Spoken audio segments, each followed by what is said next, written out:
ఊరికే ఏం దొరకదు, కష్టపడండి, మీకు కావాల్సింది తీసుకోండి. ఈ లైన్ ఎందుకు చెప్తున్నా అనుకుంటున్నారా? ఈ లైన్ ఈ సీజన్లో చాలా చాలా ఇంపార్టెంట్ లైన్. సో దీని గురించి మనం ముందు మాట్లాడదాము. అంతకుముందు వెల్కమ్ టు మై ఛానల్ సరదాగా కాసేపు శ్రీతో.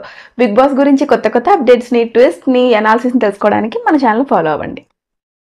ప్రోమో అనాలిసిస్కి వస్తే స్టార్టింగ్కే గృహప్రవేశం 7 గంటలకు. ఇది ఎట్లా ఉందంటే మనకి చాలా చాలా చాలా ట్రెడిషనల్గా ఉంది. లాస్ట్ ఏ సీజన్లోనే ఇట్లా ట్రెడిషనల్ టచ్ అయితే ఇవ్వలేదు. ఆ సాంగ్ కానీ, ఆ మ్యూజిక్ కానీ, ఆ ఇన్విటేషన్ కానీ అంతా చాలా చాలా ట్రెడిషనల్గా అనిపించింది. నాకైతే చాలా బాగా అనిపించింది.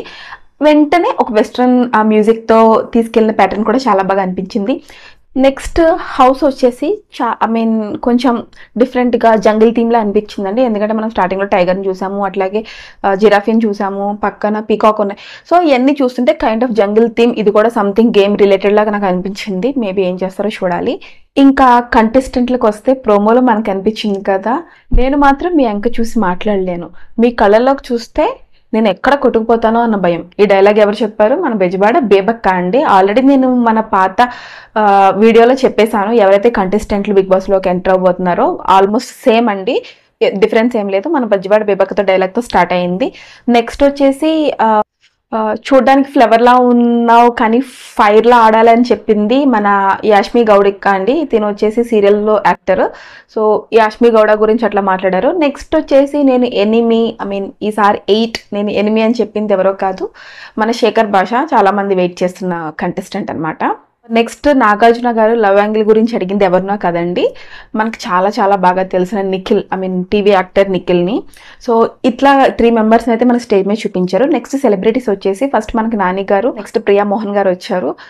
ఇది వచ్చేసి సరిపోయిందా శనివారం ప్రమోషన్స్లో భాగంగా. కానీ నాగార్జున గారు నేను హాలిడేకి వెళ్తాను, నాని మీరు యాంకరింగ్ చేయాలి అని అడిగారు కదా. సో నాని గారు నో చెప్పేశారు. ఆ సెకండ్ బిగ్ బాస్ 2 ఇంపాక్ట్ అనుకుంటా. సో ఆ భయం అయితే అట్లా ఉండిపోయింది. అండ్ నెక్స్ట్ వచ్చేసి రాణా అండ్ నివేదా థామస్ వచ్చారు కదండి. వీళ్ళు కూడా మేము ఉంటాము 3 days 5 days అని వాళ్ళ మూవీని 35 ప్రమోషన్ అయితే చాలా బాగా చేశారు. నెక్స్ట్ అనిల్ రావుపూడి గారు వచ్చేసి నేను ఒకళ్ళని స్వాప్ చేసి తీసుకెళ్ళిపోతా అన్నారు కదా. ఇది కంప్లీట్గా జస్ట్ ఒక ఆ టైంకి మనకు ప్రోమో కోసం కట్ చేసిందే, ఎవరినైతే తీసుకెళ్లేదు లేదండి. ఎందుకంటే వాళ్ళందరూ సెలెక్టెడ్ కంటెస్టెంట్స్ కదా. అనిల్ రావుపూడి గారు అంటే కొంచెం కామెడీ ఉంటుంది కదా, లాస్ట్లో ఏం లేదని చెప్పేలాగా అలా ప్లాన్ చేసినట్టున్నారు అంతే. అలాగే ఈ సీజన్లో కొన్ని ట్విస్ట్లు అయితే ఉన్నాయండి, అది ఈ వీడియోలో చెప్పబోతున్నాను. ఫస్ట్ ట్విస్ట్ వచ్చేసి బయట బజ్ చాలా గట్టిగా క్రియేట్ అయిందండి ఈ విషయం మీద. అది వచ్చేసి నో కెప్టెన్సీ, అంటే ఇండివిజువల్గా నో కెప్టెన్సీ. ఈసారి అయితే ఎవరు కెప్టెన్స్ అయితే ఉండరు, కానీ మేబీ ఒక టాస్క్ పెట్టి అందులో వినైన గ్రూప్ ఆఫ్ పీపుల్ని పెడతారో, లేకపోతే ఒక 2 people, ఎందుకంటే ప్రోమోలో 2 పంపించారు కదా, 2 పెడతారన్నది చూడాలి. ఇప్పటికైతే కనుక ఇండివిజువల్ కెప్టెన్సీ అయితే లేదు. అండ్ సెకండ్ వచ్చి నేను వీడియో స్టార్టింగ్లో చెప్పాను కదా, ఉత్తికే ఏది దొరకదు, కష్టపడితేనే దొరుకుతుంది. అది కంప్లీట్గా గేమ్స్ బట్టండి. ఈ బిగ్ బాస్ థీమే ఇన్ఫినిటీ కదా, ఇందులో వచ్చేసి చాలా మీరు ఎంత కష్టపడితే మీకు అన్ని పర్క్స్, అంటే మీకు అన్ని ప్రయోజనాలు, అన్ని బెనిఫిట్స్ ఉంటాయి అన్నదే ఈ ఇన్ఫినిటీ కాన్సెప్ట్ యొక్క వన్ ఆఫ్ ది మీనింగ్ అండి. అట్లాగే ఇన్ఫినిటీకి ఇంకో మీనింగ్ కూడా ఉంది, పాత వాళ్ళు కొత్త వాళ్ళు అన్లిమిటెడ్గా ఉండడం అన్న ఇంకొక లాజిక్ కూడా.